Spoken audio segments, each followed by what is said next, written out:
السلام عليكم. ناس كتير طلبت تتبيلة البانيه المشوي اللي انا كنت عاملاها في رمضان، والوصفة عجبت ناس كتير جدا جدا. النهاردة هقول لكم كل اسرار وتركات البانيه المشوي اللي هيطلع وبشهادة كل اللي اكلوا من ايدي احلى 100 مرة من المطاعم. مبدئيا كده البانيه علشان يتغسل ومبقاش فيه ريحة زفارة، انا بجيب طبق وبحط فيه، بس هو لسه ما جاليش بحط فيه دقيق وليمون وجنزبيل باودر، وببتدي انقعه 5 دقايق لان البانيه مش هينفع يتحط وقت طويل عشان خاطر ما يتهريش منك. وبعد كده بتشطفيه. الخل انا مش بحطه على الدواجن لان انا قناعتي الشخصية انه بيزود نسبة الزفارة. في ناس تانية بتقول لي لا مش بيزود، فانتوا حرين، بس انا بعمل اللي انا شايفاه صح.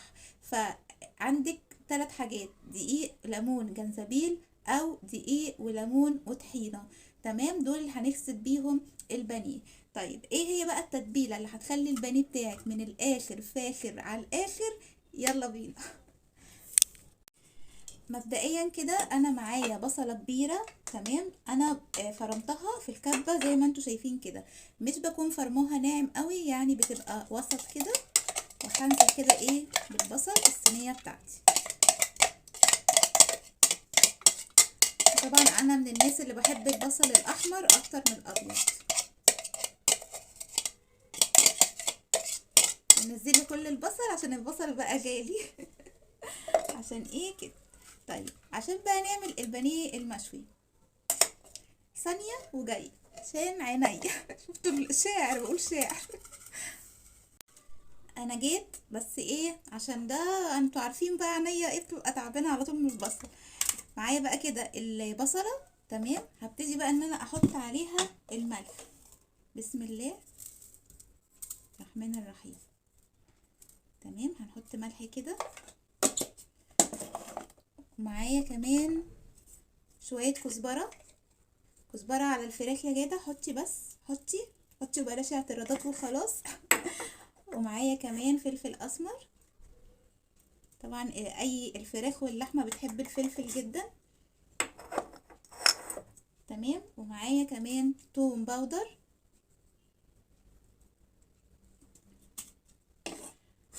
ومعايا بصل باودر.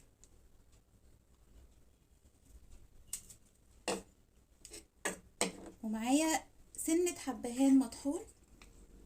يا لهوتي ده ياما ده، سنة كده. ومعايا كمان فصين مستكة، لو غالية استغني عنها. ومعايا ملك الوصفة بتاعتي، دبس الرمان، ده اللي هيخلي لنا بقى ايه البانيه بتاعنا في حتة تانية خالص. هنحط كده بسم الله الرحمن الرحيم. وهنحط بقى ايه نص ليمونة، ودي بقى بتعلي التست قوي معايا بتاع البانيه. هنشيل بس كده البذر، وهننزل كده بنص الليمونة.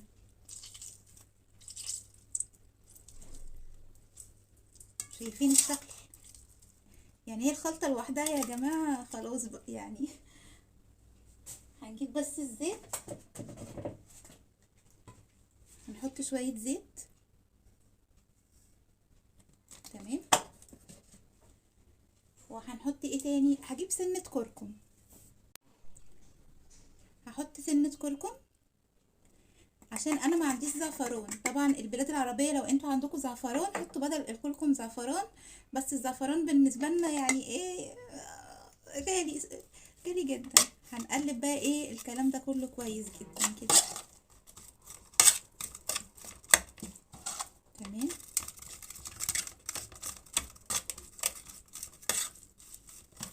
عايزه بقى اقول لكم الخلطه دي كده تعملوا بيها بقى ايه البانيه المشوي، بتطلع خطيره.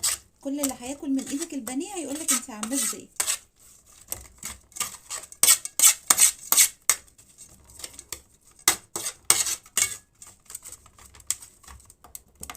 بس كده شايفين شكل الخلطه حلو ازاي؟ هنا بقى البانيه كان وصل زي ما قلت لكم، غسلته كويس جدا بالدقيق وبالليمون وبالجنزبيل، وما تسيبيش البانيه يتنقع فترة طويلة علشان ما ينسلش معاكي اللحم بتاعه. هبتدي بقى احطه على التتبيلة الخطيرة اللي احنا عملناها سوا. اقولها لكم تاني سريعا: بصلة مفرومة، عليها ملح وفلفل اسمر، توم باودر وبصل باودر، شوية كركم صغيرين، مستكة وحبهان باودر، نص ليمونة ودبس الرمان. عايزه اقول لكم هتاكلوا احلى بانيه مشوي في حياتكم. الطريقه دي حلوه جدا جدا.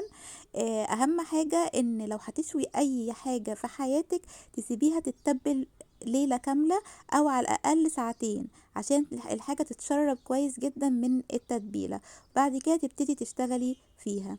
جبت الجريلا بتاعتي وحطيت فيها مكعب زبدة، وحطيت كمان معلقتين زيت كده، وابتديت ادي الفراخ بتاعتي صدمة. بسخن كويس جدا الجريلا. لو ما عندكيش جريلا تقدري ان انتي تبصوا النار. هنا النار جه عليها حاجة من البصل فعملت كده. لو ما عندكيش جريلا تقدري تستخدمي اي طاسة، اي صينية، اي حاجة تقدري تشوي فيها، مفيش اي مشكلة. تمام. هبتدي بقى كده ان انا ارص الفراخ بتاعتي، وببتدي كده ان انا اسيبها تاخد لون من تحت وبقلبها على الناحية التانية. ده كل ده على النار العالية. بعد كده بخلي النار على وسط لحد ما تستوي معايا، عشان بتاخدش لون من بره وتبقى نية من جوه. فاحنا في الاول بنسيب النار عالية كده نديها بس صدمة تاخد لون من فوق ومن تحت، وبعد كده بخلي النار على وسط. فعبال بقى ما بتستوي بكون مقطعة جنبي بصل وطماطم وفلفل حلقات، برش عليهم ملح وفلفل ودبس الرمان، عشان بحطهم في الاخر خالص مع الفراخ. تمام. هسيبها بقى لحد ما تستوي زي ما قلت لكم كده. ومن حين لاخر كده بنبتدي ان احنا نقلب يمين وشمال يمين وشمال، وما تنشفهاش قوي علشان الجلد بتاعها ما يجلدش ويشد معاكي. يعني مش لازم ان انتي تخليها فحمة يعني. تمام. بس كده. طبعا انا بقى بحب اولع فحمه كده عشان خاطر بتدي طعم حلو قوي. في ناس كتير ما بتحبش الفحم عشان بيبقوا شايفين ان هو مضر.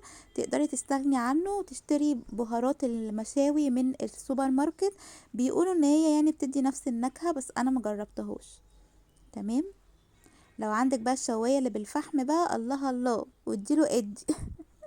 هنا بقى بعد ما الفراخ استوت نزلت بالخضار بتاعي، وسبته بس كده ياخد ويدي كده مع الفراخ. وبعد كده بولع الفحمية زي ما انتوا شايفين كده بنقطة زيت.